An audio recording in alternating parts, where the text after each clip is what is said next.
Hola, hola, yo soy Lisa Hernández. Yo soy Celeste Hernández. Y esto es Mariachi Y Más podcast. Yay! Bienvenidos a otro episodio de Mariachi Y Más podcast. Una bienvenida a nuestro invitado de hoy, Santiago Alberto. Thanks for having me. Excited. Si no eres su friend, no le puedes decir Santi como nosotros, but this is Santi for the friends. No se crean. Yeah, everybody calls me Santi. Thank you for being here. Gracias por tomar el tiempo y estar aquí con nosotros.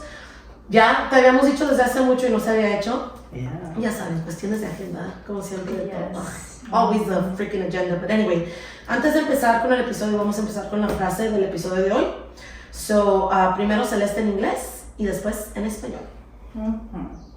Okay, so today's quote is, live today in love.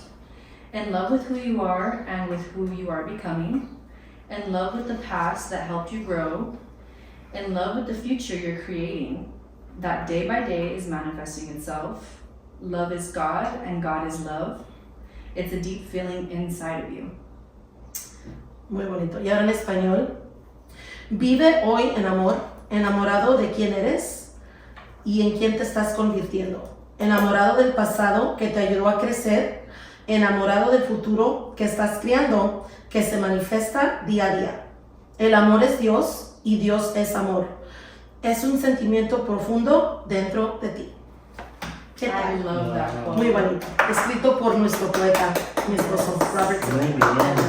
Every week, yes. El amor es todo. Ya, exactamente. Gracias al amor estamos aquí. Exactamente, el amor a la música. Yeah. Amor de todo. Oh my God, that was great. El amor a la música. I need a clap for that.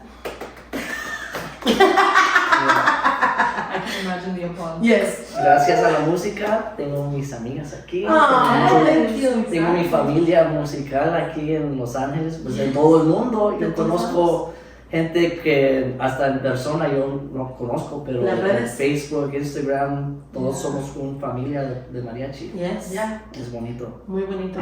Bueno, y con eso, la primera pregunta que siempre le pregunto a todos nuestros invitados, puedes contestar en español o inglés, como tú quieras. Okay. Ya saben que somos bilingües, no empiecen con muchas cosas.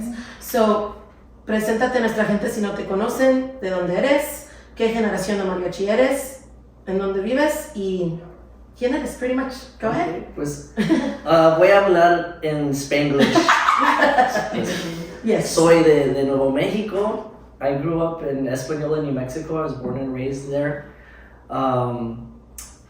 Musicalmente, pues tengo familia que son músicos, pero yo soy como primera generación mariachi. Oh, okay. My parents are musicians, they're artists. My grandparents are all played instruments. My tías, my tíos, todos tocan instrumentos, cantan. I know that back in New Mexico, my grandmother's great grandfather was the first choral director of the Loretto Choir in Santa Fe, New Mexico. This was like in the 1800s. So I have music that goes back, but it wasn't just mariachi. It's all these different types of music, choir. In the 1980s, my mom was a singer in Las Vegas, Nevada, in like top 40 bands. Wow. In the 80s in Las Vegas, you know, live bands at all the casinos were a big deal. So she would sing all the Gloria Estefan, Donna Summer, Stevie Wonder, Michael Jackson, all that stuff with like killer bands and all that played That's like, amazing. you know, really good stuff. And so I have all that influence behind me, and of course, like, they grew up with mariachi. That was the basis. Like my mom used to go to the movies in those times. They used to still show movies of Antonio Aguilar and all that at the theaters there. Wow. So like my grandparents, everyone would go watch Antonio Aguilar. So everybody was based in mariachi music. Wow. But you're the first generation of mariachi musician in your family. Yeah. So what made you play mariachi? How did you find mariachi? I mean, it was around, you said, but... Yeah, like my mom sang mariachi too, you know. Before I was born, you know, she was pregnant with me and she would sing in like mariachi concerts and stuff like that. And then, you know, my tío, I call him my tío, is Juan Gabriel, Alberto Aguilera. So my dad met him in the 80s and ended up helping him get his ranch and stuff in New Mexico because he lived in Santa Fe. So my dad met him at a flea market one time and they ran into each other, they became friends. Yeah. And so, you know, I ended up coming along. So before that, my parents were, you know, they worked with Juan Gabriel. They would go on tour with him, stuff. They would sell merchandise, or they'd help him at his ranch, whatever he needed. And so he would ask my parents, like, ¿Cuándo van a tener un bebé? Ya es tiempo. He would call my dad Jaimito or Jaime. Jaime, ya tienes que tener un bebé. Ya, un día de estos. And then finally my parents, they found out that they were going to have a baby. My mom was pregnant. And they told him, and he was so happy. He was like pumped because he wanted them to have a kid and everything. And he'd always hint at them. He's like, pues, ¿cómo le van a nombrar el bebé? Yeah. ¿Le va a nombrar Alberto? Like, he would always hint, like, va a nombrarle Alberto, ¿verdad?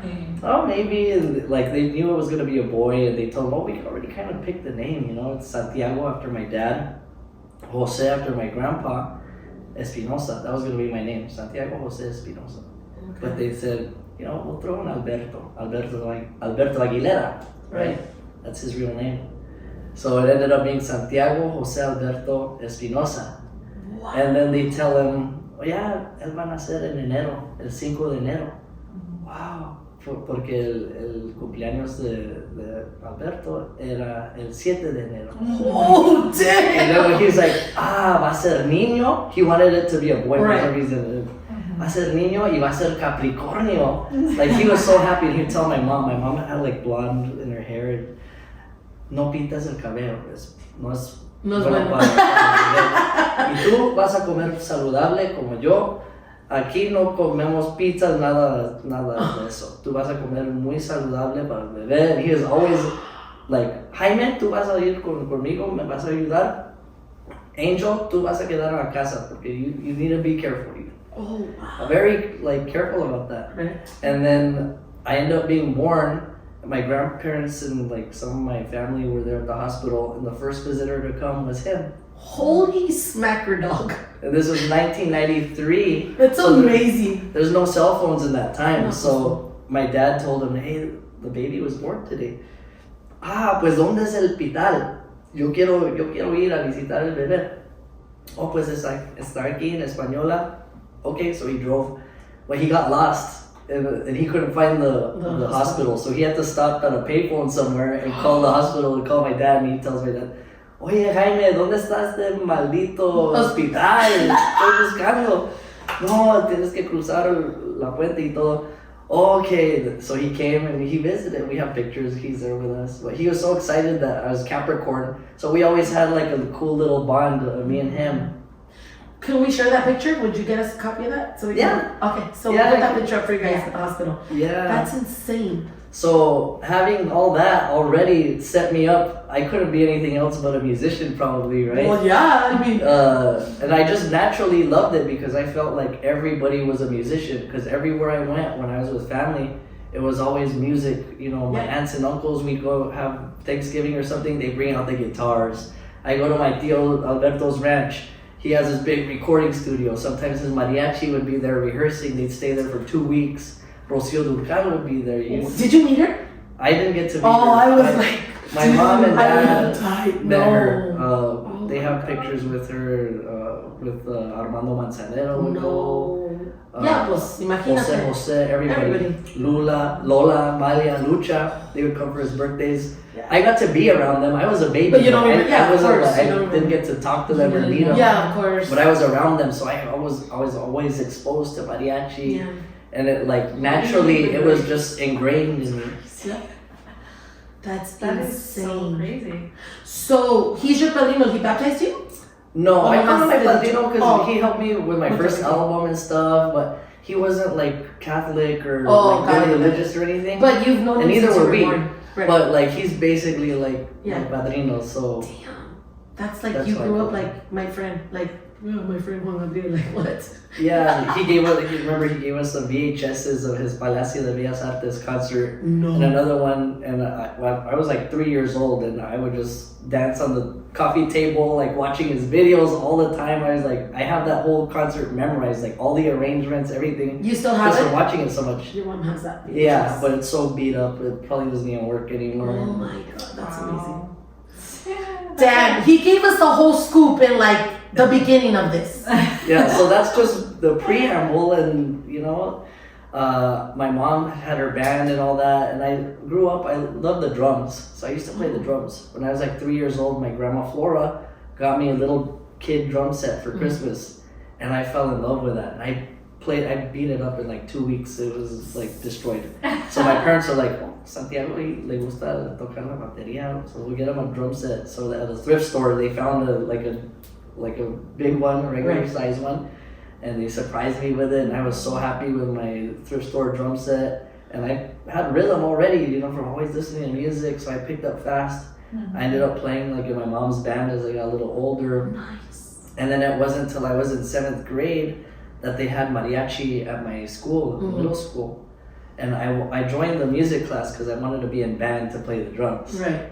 And then the mariachi teacher, he was also band teacher, Mr. Alfonso Trujillo. So he tells me, well, we're gonna do mariachi because everybody in the class wants to play guitar, violin, trumpet. We don't have enough students to do a band. And I was like, oh man, I wanted to play the drums. Well, I was like, well, what instrument is the closest to the drums? He's like, vihuela. I think you'll be good on vihuela. All right, well, I'll give it a try. I wasn't that into it. And so he gave all the vihuelas to all the kids and stuff. And I got the most beat up, ugly, used one, and everyone got the nice new ones. Because he saw that I wasn't that interested in it, and the other kids really wanted to learn it. And so that makes sense. I'm a teacher now. I was like, I'd probably do the same thing. I'm a little bit competitive too. And so I got that one. I was like, oh man, I got the beat up one. And after class, I told him, hey, do you think I'd be able to get one of those other ones? And he's like, well, go home this weekend. Learn these chords on the vihuela, and if you show me that you really want to do it and you could learn these chords, I'll trade you with somebody. Okay, so I went home, I borrowed the vihuela, took it home, I practiced, and next week I had the chords down and everything, and yeah, he traded me. Oh, when I played those same chords on the nice new one, I was like, oh, this sounds pretty nice. And so I started getting into it, and it became addicting. I'd go home and I just want to practice, and I started listening to more mariachi. And he burned me a CD at that time. That you didn't really have MP3 players or anything yet. It was like 2006, 2007. So he burned me a CD, and it has all these tracks on it. There's no track titles or names of the groups. So it says track 1, track 2, track 3, whatever. And I listened to all of it. And for some reason, I was like, oh, track 3, I really like that. Track 6, track 8. And I went back to school and I asked him, hey, what mariachi is the one on these tracks? He said, oh, that's Mariachi Sol de Mexico. I'm not surprised. And so that's how I ended up learning about Sol de Mexico. And I kind of started hearing each mariachi had a distinct sound, but I didn't know what groups they were. But I just gravitated towards soul sound naturally. So I started investigating, oh, who's Mariachi Sol de Mexico? I'd get on the internet and look. And they had their website, their early website of soul. And there was some other mariachi website, mariachi, I don't remember. But it was like a social media of mariachi. And so people would post things. But I started learning about soul. And then I started going to the Albuquerque Mariachi Conference. And I knew soul was going to be there and all these groups. I was like, oh, this is going to be cool, I had gone already, but I didn't know who the groups were. I just went, took the classes, and I loved it. So the next year, I was like, oh yeah, now I know it's soul, and they come. Oh, and the rhythm, I love how the rhythm sounds. I get on the website. Oh, and it says everybody in the group. Oh, Jesus Hernandez, guitarra. Oh, Jesus Hernandez. That's the guy who I want to, pick his brain, because in the recordings I love that sound. So I remember I waited for the next summer, the Albuquerque conference. I was 13 or 14. And so they had the morning orientation and stuff, and our teacher would always take us to get there real early. We're always punctual, which was good. It taught me to be punctual.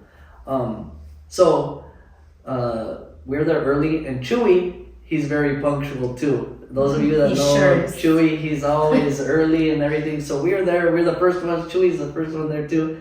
And I see him just sitting there by himself, and I'm like, oh, that's Jesus Hernandez. And I was kind of shy.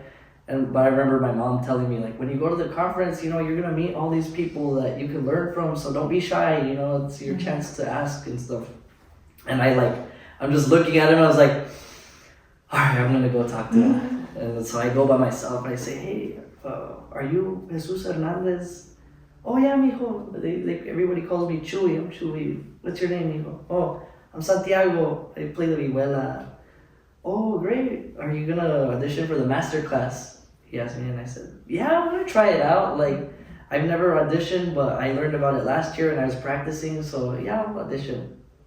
And so, turns out he's one of the judges, you know, and so the masterclass auditions in Albuquerque at that time were super competitive.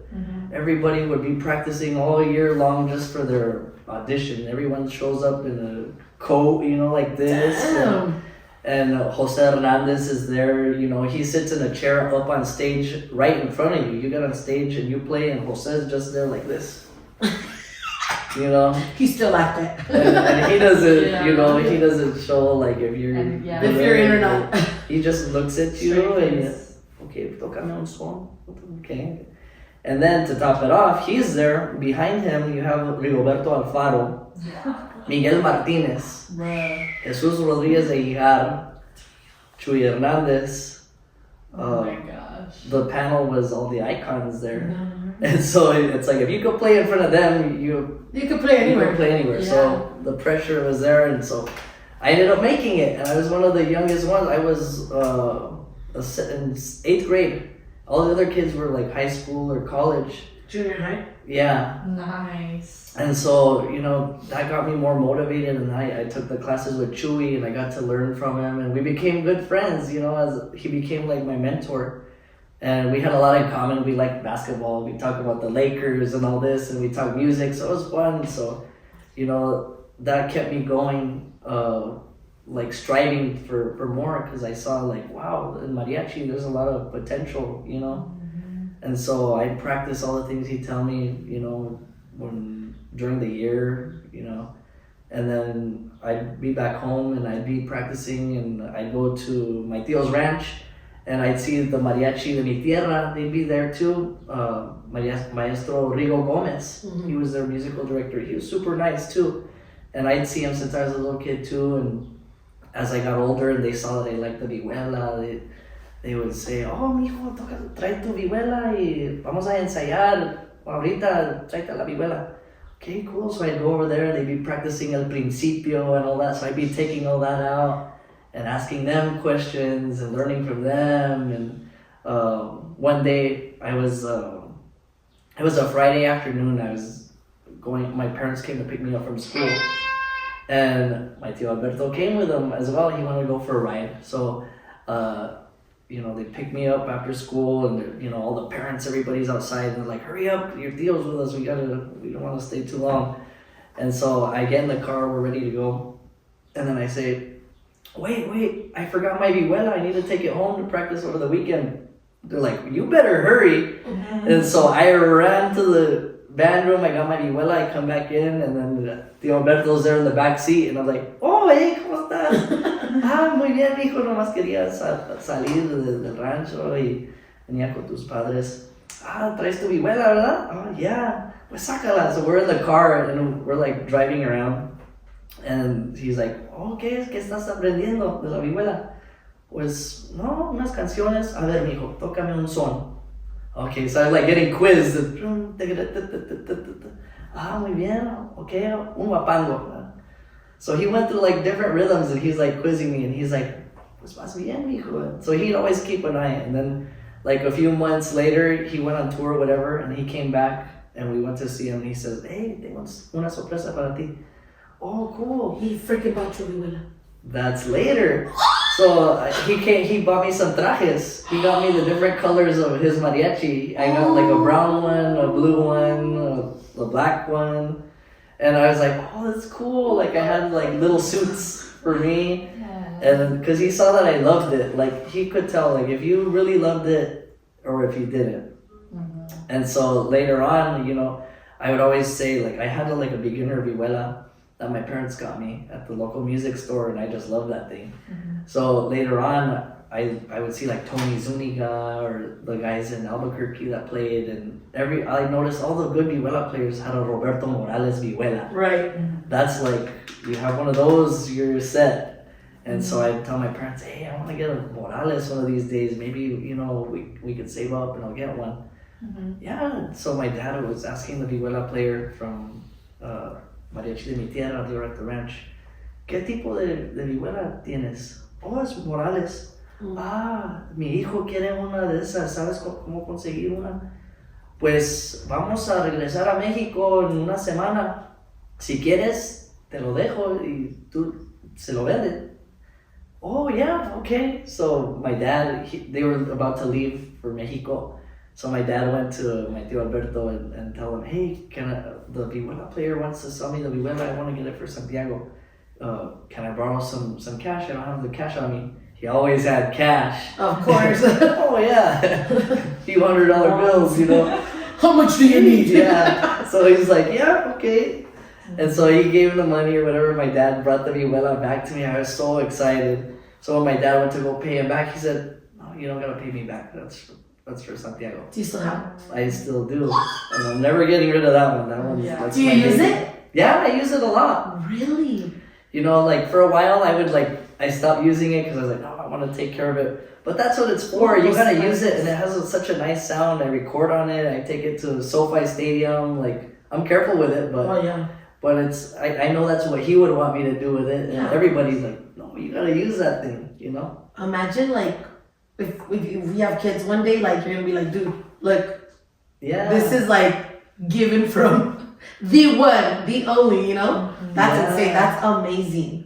So, oh my God, I'm so jealous in a good way. It's been quite a journey, you know, like, bro, girl, please. Yeah. That's crazy. That's amazing. That is very, very cool, honestly. That is not a story that a lot of people could say. Yeah. That's freaking awesome. And I don't really talk about this stuff a whole lot, you know, I just play music and stuff. When people ask me, I share it, and it's fun to tell it's a good so story. Yeah. Oh my God. That's so awesome. So I kept playing, right? And I go to the conferences, and every year try to go back, you know, with something new that I got better at. And I'd see Chewy, and I start getting older. I'm in high school. I start thinking, what do I want to do in my life now? You know, I'm getting to that age where I'm going to start college and stuff. But I kept going back to music. I was like, no, I love mariachi.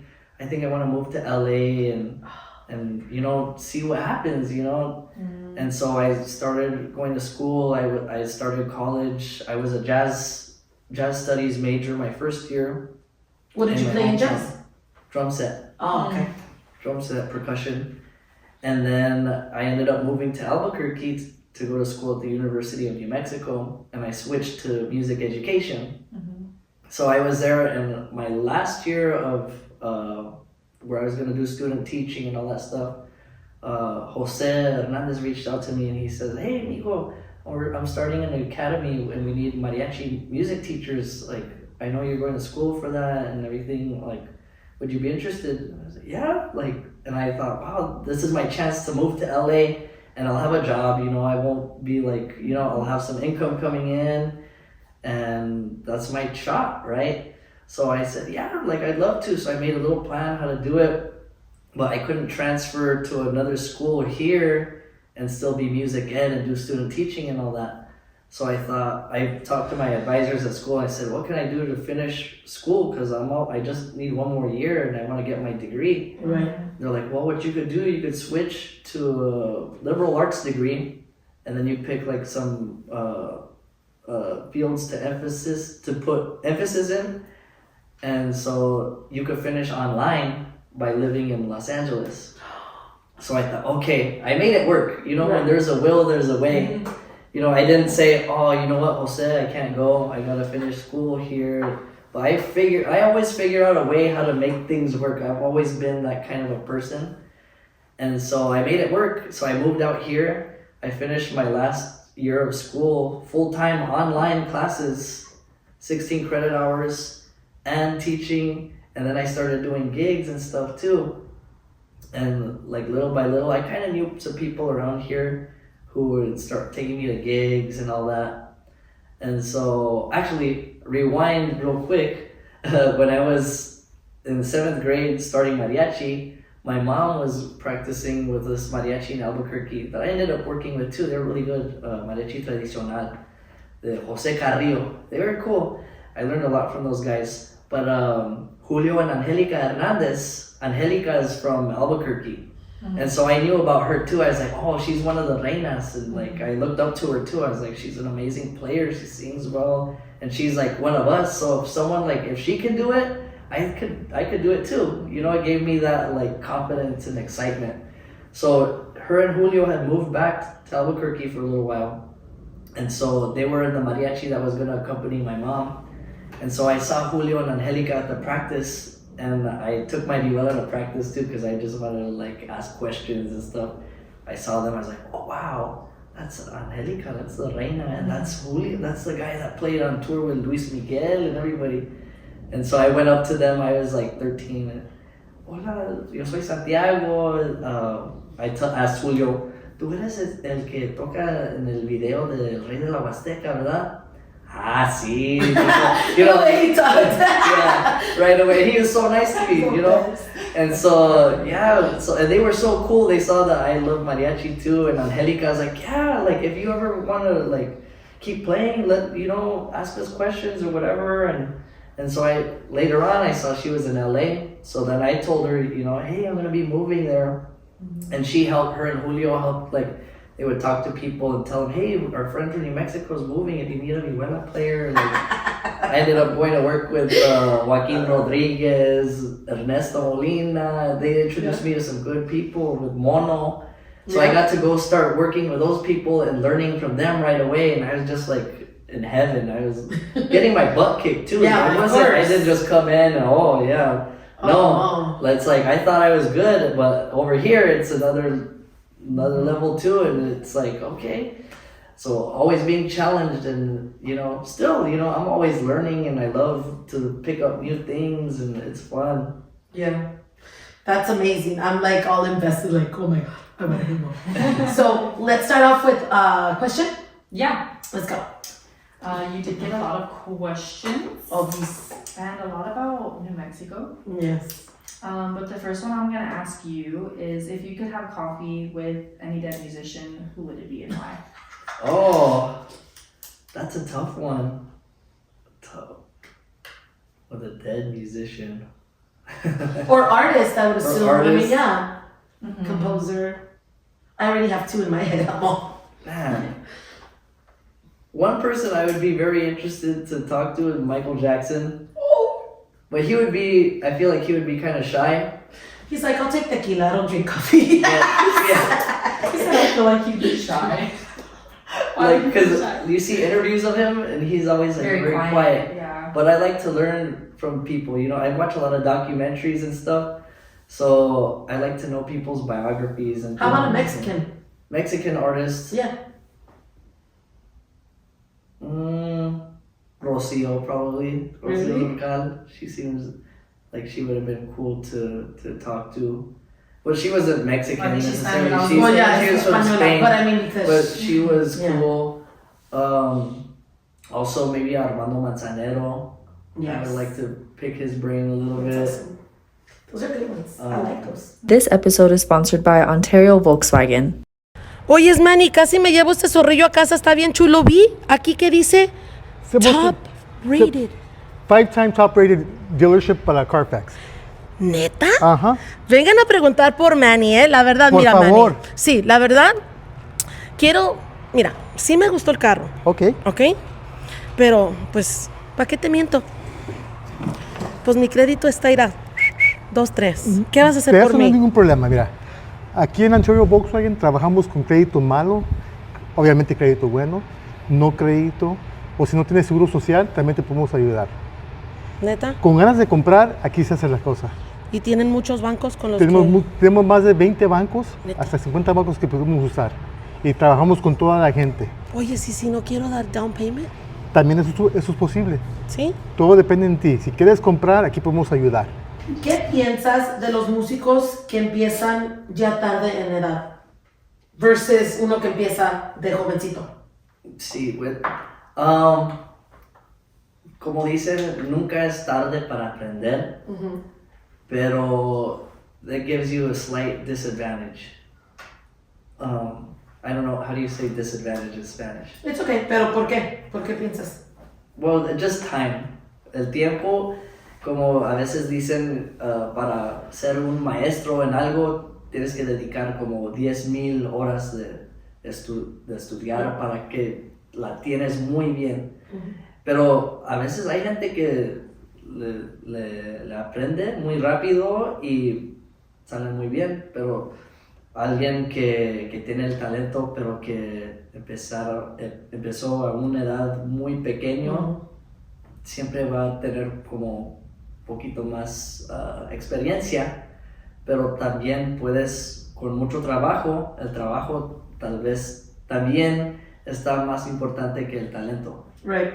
Entonces, depende de la persona, cuánto quieres dedicar a estudiar y eso, y le puedes lograr. Yo creo que sí puedes. Y como dijo, lo más importante, que no importa la edad, a la hora que empieces, si lo quieres hacer, lo puedes hacer muy bien. Very good. Sí. La que sigue. Let's see. What was the mariachi scene like growing up in New Mexico? It was cool. It was, it's not like LA, right? LA is very unique. That's the mecca of mariachi. You know, starting with my high school mariachi, we used to play, like, we'd go play at like school events. We'd go to like school board meetings and play. So those are some of like my first like mariachi gigs.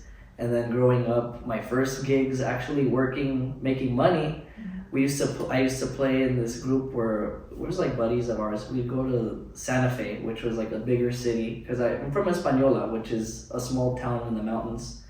The population is about 60,000 people, so you could fit the whole city and then some inside a SoFi Stadium. Wow.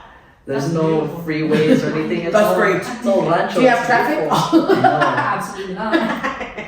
So we'd go to Santa Fe, which is the bigger city, and they have the plaza there that's real famous for the art. So we'd go like in the summer times and do like talon.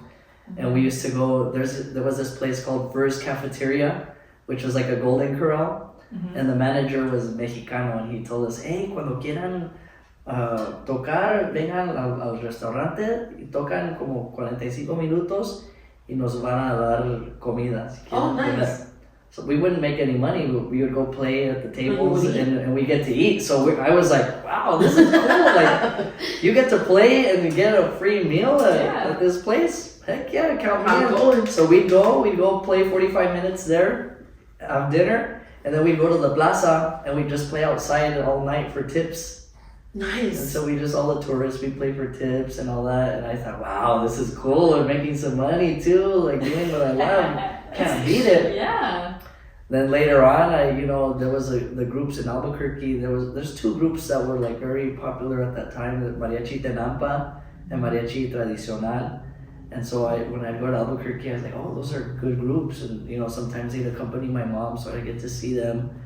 And so I thought, wow, if I moved to Albuquerque, I'd love to join one of those groups too and learn from them, And so when I was going to college, I joined Mariachi Tradicional. And the director of the group, he was a cancionero. He knew a lot of songs, Chino they call him. And so that helped me learn repertoire, and all those guys love mariachi too. So it was cool. I had fun. Awesome. Yo tengo una pregunta que es mía, que ahorita se me metió, obviamente, pero ya sé que tienes tus discos. ¿Cuántos discos tienes tú de tu música de solista? Tengo tres. Tres. So, discos. lo pueden encontrar en todas las plataformas digitales para escuchar su música, pero yo quisiera preguntarte, ¿nunca has pensado hacer un disco de puras covers de tu padrino? Yeah, I've thought about it too. What are you waiting for? I don't know. It's just, I think I'll eventually do one. I always try to include at least one song of his in my music.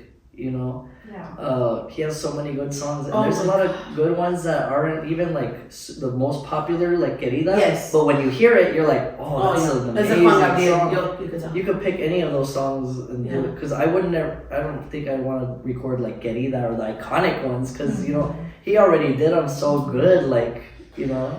Pero But I still love them. I'm like, so wait a minute. Pero de todas las puedes hacer, aunque sean icónicas, o sea, yeah, a tu estilo. yeah, You for know? sure. Well, I'd I love gave to do that, my though. 2 cents in that. I Yes. think I vote you should do it.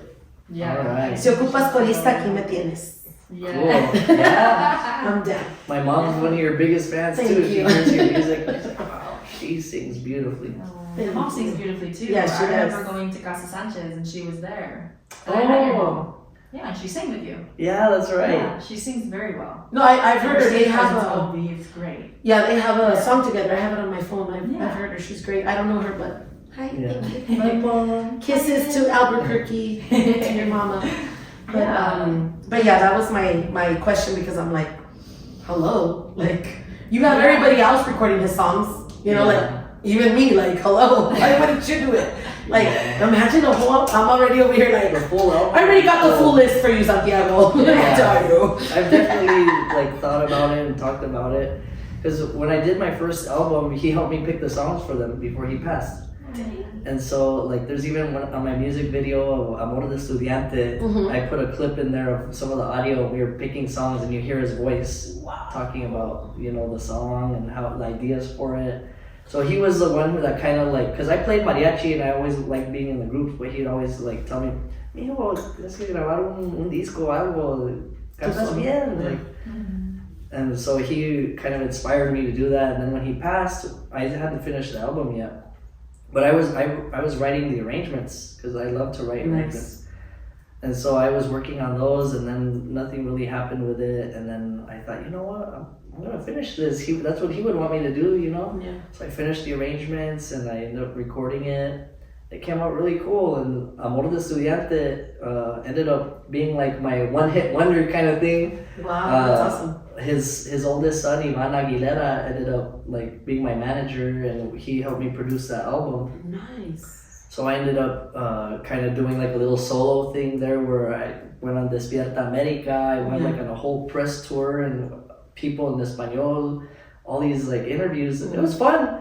And I got to perform the song, and the song was played like nationally, and even like in Mexico, like on radio stations. Like some friends would be like, "Hey, I'm here at TJ at a restaurant, and I hear your song." I was like, "No way!" That's like, awesome. That's pretty cool. So Amor de Estudiante really took off. Are you still solista, or are you more like in the mariachi scene and like you put the solista on the back for now? I don't know. I It's kind a of lot, like, right? yeah, like when He has all mariachi the stuff comes up, I just go into that, and then when I have solo stuff, you know, I switch gears. So it's like, but you're not like 100% in both of them, right? At the same time, because it's a lot. I imagine, like, it's tough. if you do one, it's hard to do the other, right? Yeah, so when I have free time, I like to work on my solo stuff still. Right. But you still do your solo stuff, right? You're still doing albums. You're still doing your own music, correct? Yeah, Okay. I'm working on a new single now that'll be out here in May. Oh, nice. I wrote a new wapango. Ooh, okay. Stay tuned, guys. Stay tuned. Yeah, that'll be out stay soon. tuned. That'll be cool. And then I like producing and, you know, writing for other people too. You know, a lot of people hear my albums and they've reached out for arrangements or stuff like that, you know. Nice. Like for Christmas, Aida Cuevas reached out, which was cool. Her son, he messaged me, he said, "Hey, who did the arrangement of your version of Blanca Navidad and who produced it?" And I said, "Oh, you're talking to him. That's me. I did it." Yeah. Oh wow, like we really like it. My mom wants to know if you'd want to produce a version for her. of You're that. like, And I was like, yeah. yeah, I'd love Yeah. to. I was gonna ask you about that. So that's how that began, and you know, and I kind of knew her a little bit since before through the Juan Gabriel connection as well. I had performed. I opened up for her one time as a soloist in Juarez, Nice. like a Juan Gabriel event, and so that's kind of how I got to know her and Rodrigo a little bit, and then even some schools in Texas now. I wrote some arrangements for Mariachi and Mariachi awesome. Oro, a high school group that's really good with Mr. Trevino. Yeah, and then like we haven't even talked about the Rams yet. Oh yeah, we're not there yet. We're gonna get there. Yeah, dude. Wow, that's amazing. Yeah. Somebody asked, what's your favorite memory being in LA so far since you've been living here? My favorite memory being in LA, music-wise. Just in general. I think musically, I think just playing at the Rams games has been really cool. I would imagine. Personally, when my parents come to visit, I love when they come. They came for Christmas, so that was really nice. Do you miss home?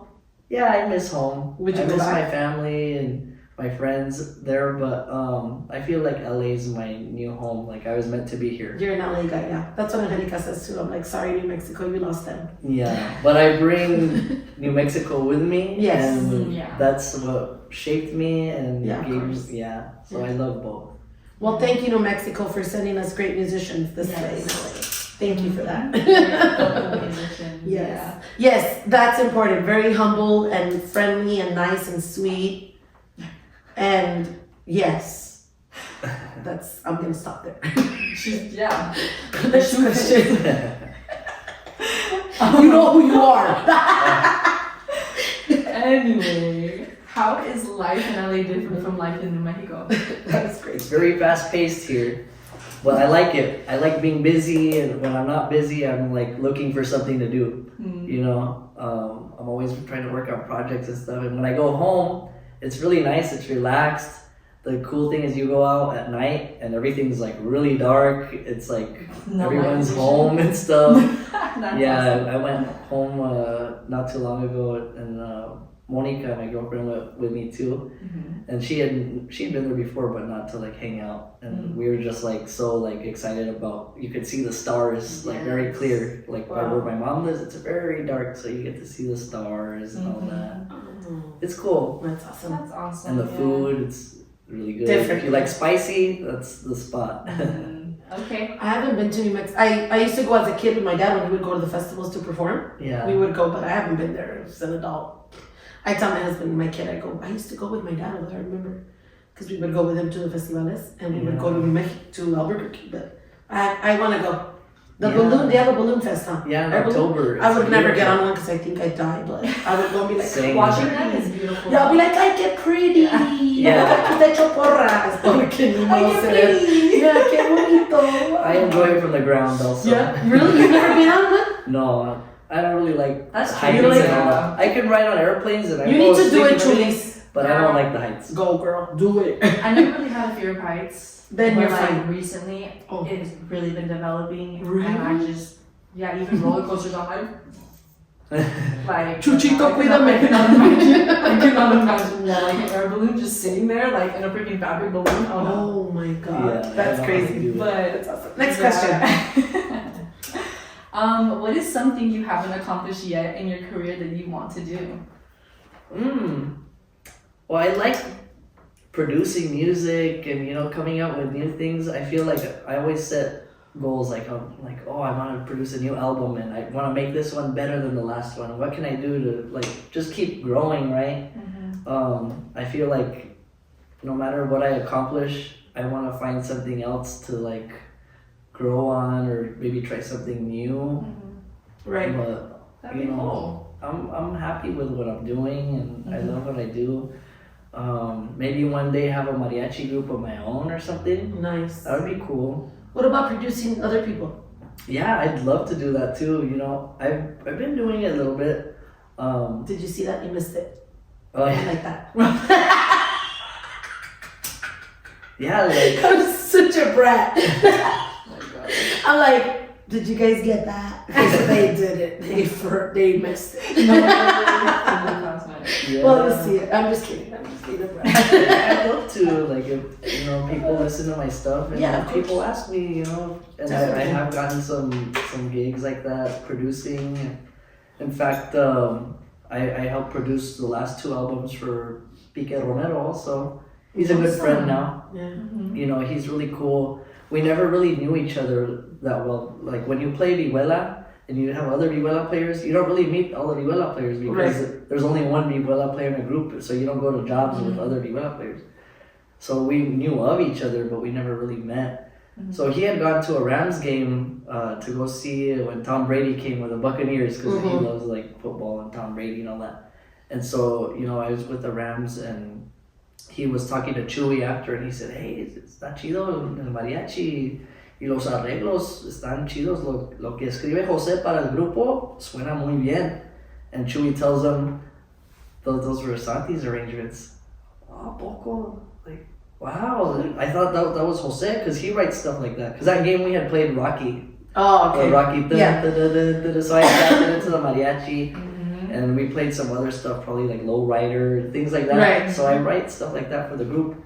And so, you know, later on he hit me up. He said, hey, Santi, quiero hablar contigo sobre unas ideas para un disco que tengo. Si me ayudas a producirlo y hasta escribe unos arreglos para mí. Oh yeah. So we talked. I'm like, dang, for Pique to ask me to write something for him. He's very picky. There's not a lot of people that he would trust. Yeah. You know, even for me, there's people like, if I was gonna do an album and I could only pick who's gonna arrange it, maybe there's 4 or 5 people that I would trust. Who?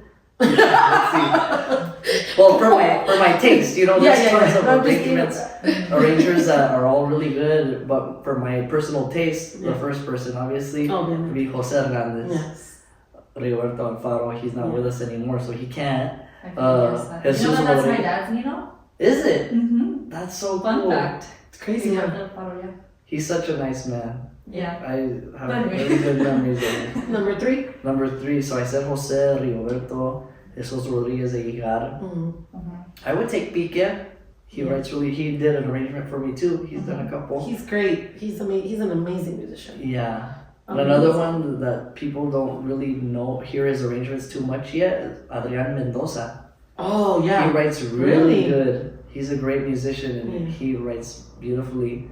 Also, Roberto Diaz. Yes, we had him here on the gosh, podcast. yeah, He's amazing. I was working with him a little bit. You know, he'd ask me about how I mix and all that. Yeah. I'm very involved in my productions. I've been mixing them, mastering them lately too. So people ask me about that.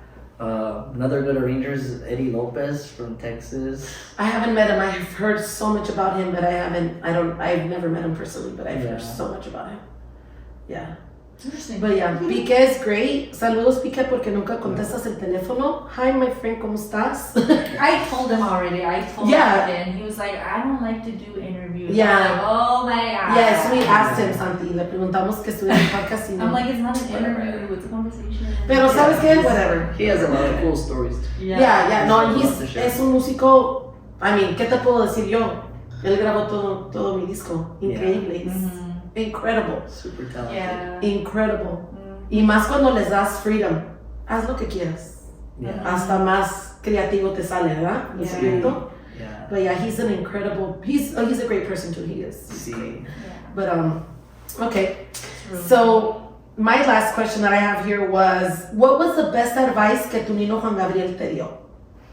One thing I always think of is, él siempre me decía, pues a todos también, todo lo que hagas, hazlo con arte.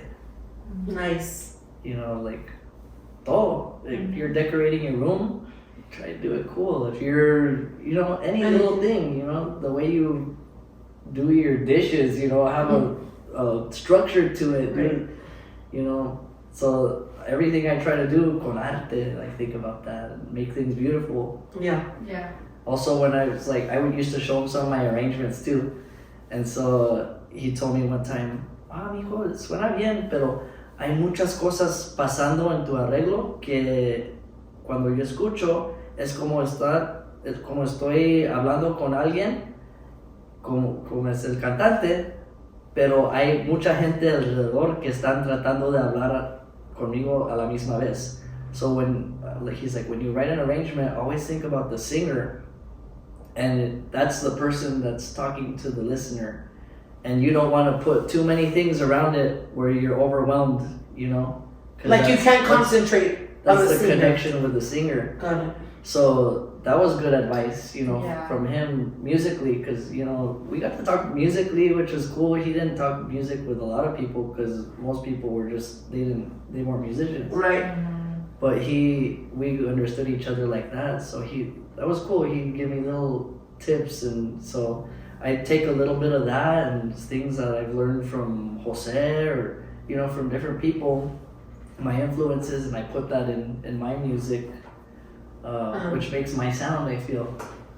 Yeah. You already know. It's okay. We'll make it work. I'm not even gonna go. Next question.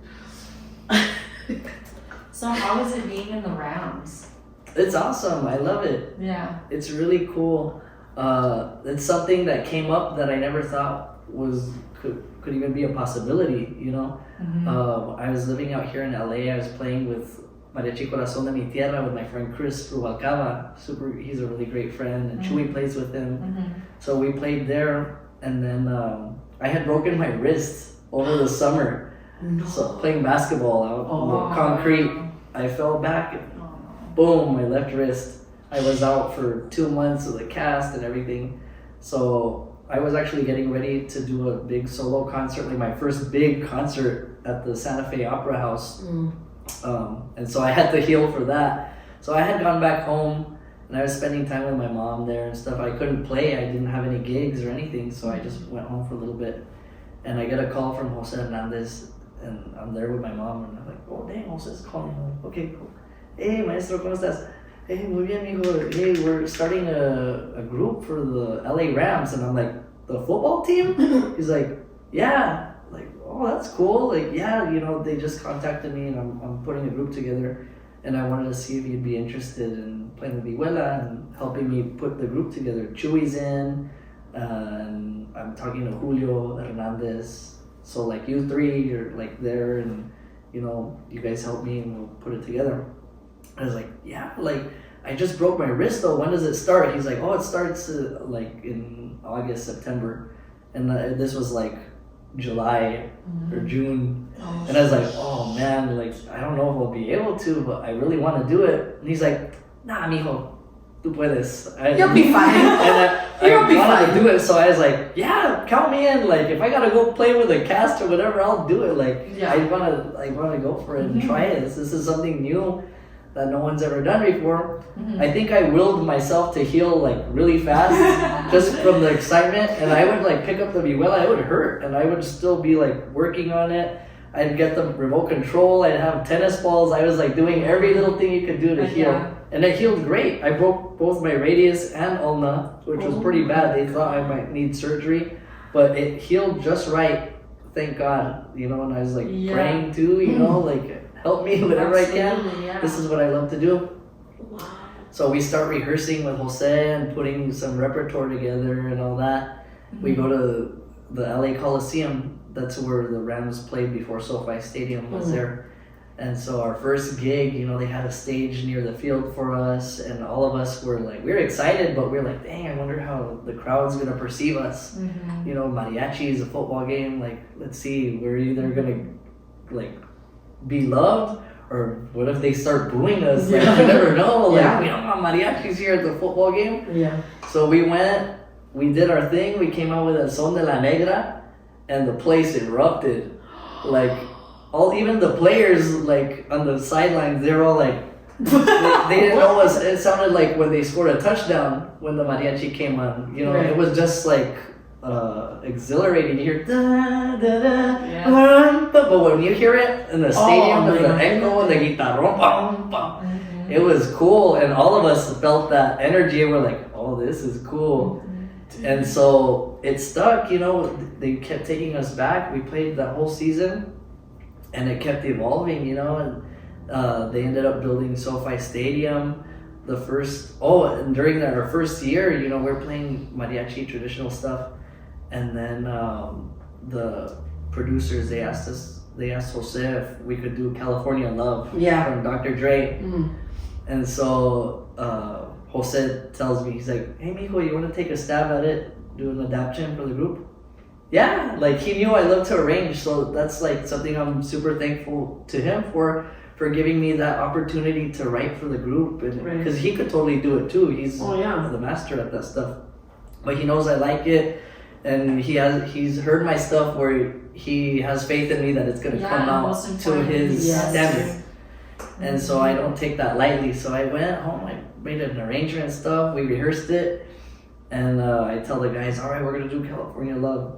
We're gonna wear shades for this, Kate. Oh. And like some people were like, you wanna wear shades? I'm like, we're the Mariachi Rams. I think we gotta wear shades, and we're gonna start something different. You know, we're not super traditional, but like I think it'll be cool. It's LA. Yeah. So we get up there, and I told everyone, don't take your shades out. We're just gonna keep them in the pocket.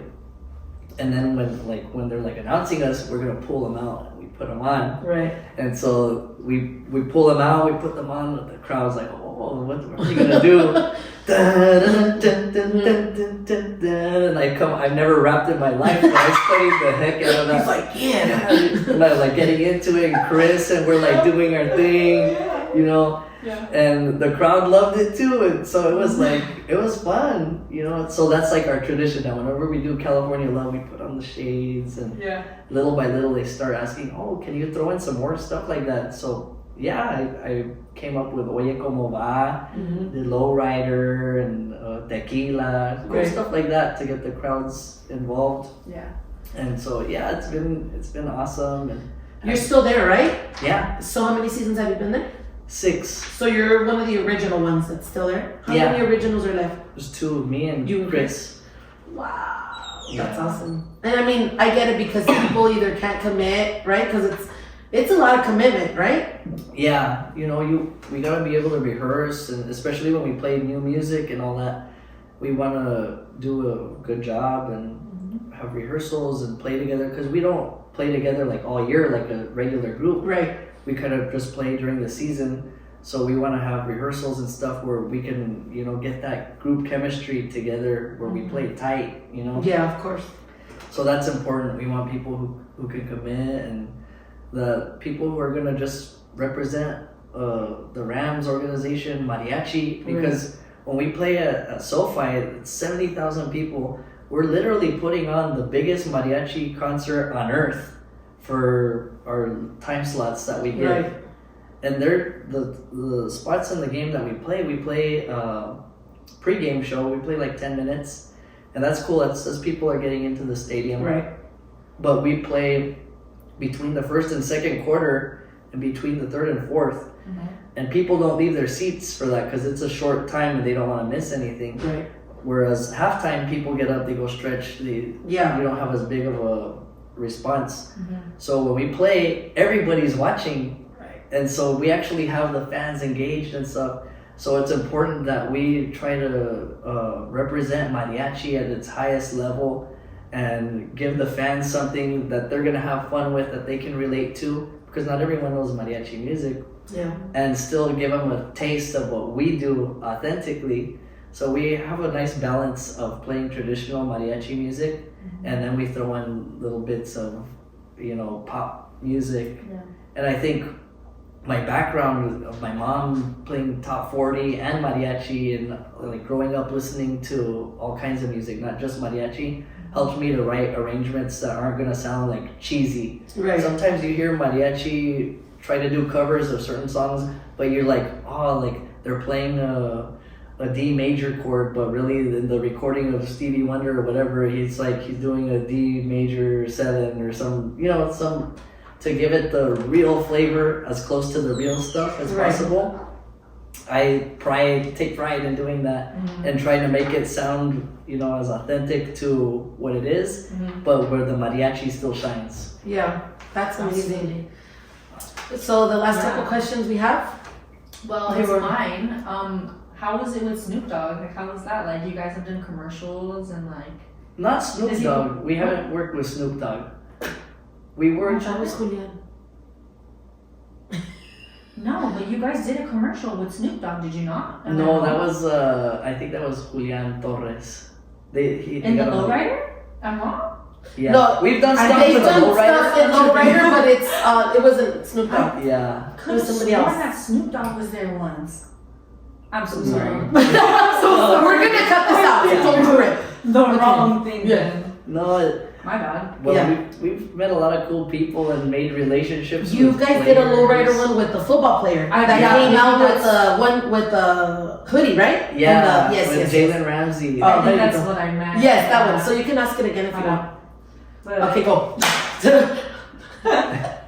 how is it hanging out with the players? Like, It's really who cool. are they cool? Yeah, we've made a lot of like acquaintances. You know, we're not like besties, but like Yeah. when we see each other, they're like they know us, we know them. They're like cool. You know, our first like interaction with a player was with Jalen Ramsey, the Right. cornerback. He was really cool, and he always says like, yeah, when I first heard the mariachi at the Coliseum, when they started playing, I looked back, and that's when I thought, wow, the people love this thing, and I thought it was cool too. Like I was really digging it. So he contacted the place that made our trajes, and we put him in touch to have a suit made just like ours. Yeah, So he showed up to one of the games wearing the blue suit. with the So- botas and everything. Yeah, he I had saw. everything, and he was so cool. And that was during like the COVID season, so we couldn't interact with players. Right, They were very careful about the players not getting sick or anything. right. So we didn't get to meet him in person. We would like FaceTime him, Yeah, and before like he was like on his golf cart getting ready to like do his arrival thing in Right. his suit, and he's like, "Hey guys, how do I look? Like, yeah. did I do it right?" And I was That's like, so "Yeah." cool. Like he had his moño tucked in under the shirt. Oh. Like, no, to put the moño over it. Oh, okay, all right, guys. So he had it down like for real. Like some people maybe they show up in a suit, but then they have the shirt untucked or Oh, they yeah. don't have it just right. Yeah, I know he was like He was full on on. point. He was on point to see everything. I was like, look at this guy getting out of his car, looking all fly. Like Yeah. he was like I thought that representing. was so cool. Yes, Yeah. dude. Honestly. I want to know how it's like. I love the mascot. I'm a mascot Oh, girl. Like, Rampage. that guy. I see him and I'm like, that's my spirit animal right there.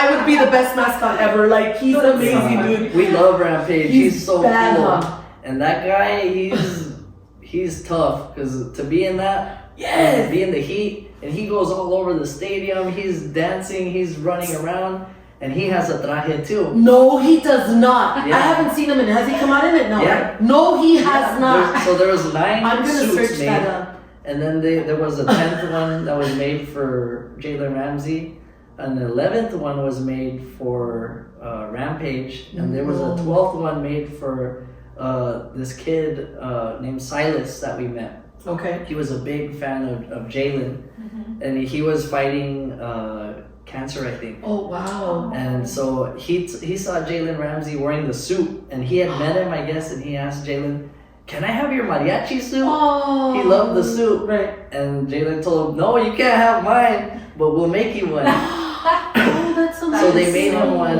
and so I think he's doing a lot better now, and Oh, I think he's good. been able to beat the cancer, I think. Oh, thank goodness. And so I still see him at the stadium and his family, and they're so cool. Like they're very good people, you know. That's amazing. So the connection we get to make With all these people, through yeah. music isn't just incredible. making music and jamming out. You know, you Mm. make a difference.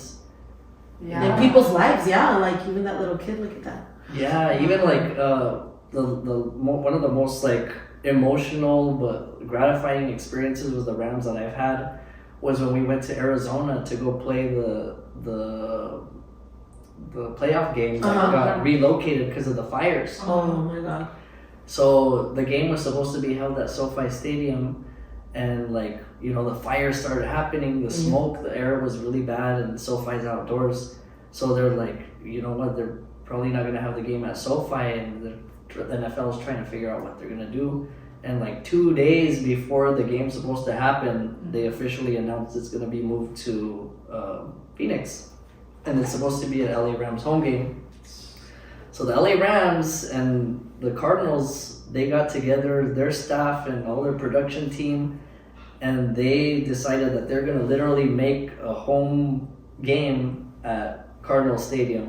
Everybody, they're gonna take the mariachi, the cheerleaders, Rampage, the house DJ.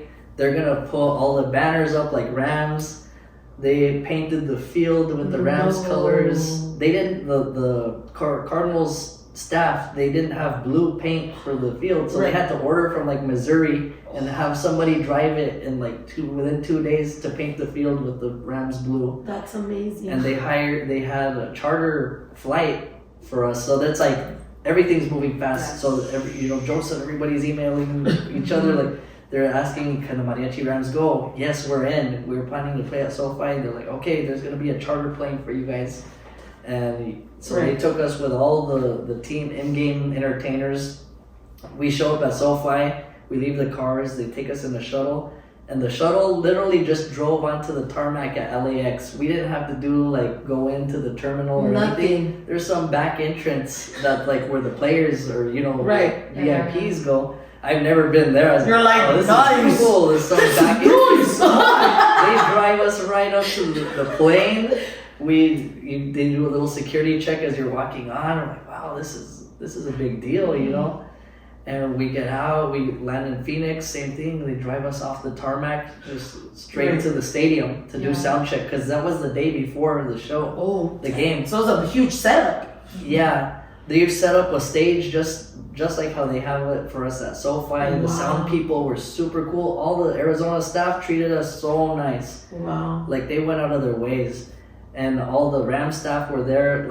It was cool, to see everybody come together like that. Yeah. And to pull off a home game like that. They even had buses at SoFi that morning of the game taking fans to Phoenix, where they had 30 buses. No! The diehard fans all went. Really? Yeah. Dang, that's awesome. I think Kelly Stafford helped get a bunch of buses together. That's Matthew Stafford, the quarterback's wife. Wow. And the organization, they put all that together. So we spent the day doing sound check and all that, and I don't think anybody slept, especially the staff, the producers. The way they pulled it off. It was insane. So we're there. We go back to the hotel and we get ready for the game day. We show up in our cool. We have our blazers and our sound check suits, our arrival fits, and so we show up and it's the energy was different. Wow. Because it's we're not at home, but we're bringing it. So we're at the stage, we change into our trajes, we walk out, and then we start seeing all the fans that came from LA. Wow. And the looks on their faces, because when we were playing at SoFi, people get pumped, they come say yeah, they want to course. take pictures, and they're like, oh, the Mariachi, we love you guys. Yeah. But the way they reacted to us there, I got emotional. All of us did. Because some people, they were fleeing because they couldn't be home, or they lost their homes. But they wanted an escape, and they came to the game, and they saw us, and you could see their eyes watering up, and I'm like, oh man, it's a big deal, we're doing, and then everybody in the mariachi, we're all we all look at each other, we're like, do you feel the same? Yeah, this is weird, but it's cool, and I feel we played our hearts out that day. Everybody the Rams, they won that game, it was just a crazy atmosphere, but it was a spirit of helping each other, everything sports, going on, everybody, even the Vikings fans were cool, everybody was for LA and that, so it was a nice feeling. That's awesome. Well, you're doing great things out there. You're making us all proud. Thank you for loving mariachi the way you do, and thank you for being here with us, of course, again, taking the time. My last question, siempre le pregunto a todos nuestros invitados, ¿qué es la recomendación que le das a las nuevas generaciones que quieren empezar a tocar mariachi? Échale ganas, go for it. If you love it, study it, listen to it. You can't go wrong chasing your dreams, If it's something you love, go for it. Yeah. Very pretty. Absolutely. Bueno, con Thank you so esa, much. Thank you guys. Thanks for having me. Amazing, yes. I enjoy your podcast, and the way I'm a nerd that I like to listen and learn from other people. This gives me an opportunity to watch, everybody you interview and listen, to their experiences, and I always feel like I can learn something, Yeah. Sometimes I had a teacher that would tell me, sometimes you could learn something in 10 minutes from somebody that it took them 10 years to learn. Yeah. Absolutely. Very It goes true. a long way. Yes. Thank you, But thank Santiago. you. I Thank you so appreciate much, it. Santi. We love you, and And listen to his music escúchenlo on en streaming platforms. todas las plataformas digitales. Búsquenlo, Santiago Alberto. Thank you so much, guys. Bye. Bye. Adiós.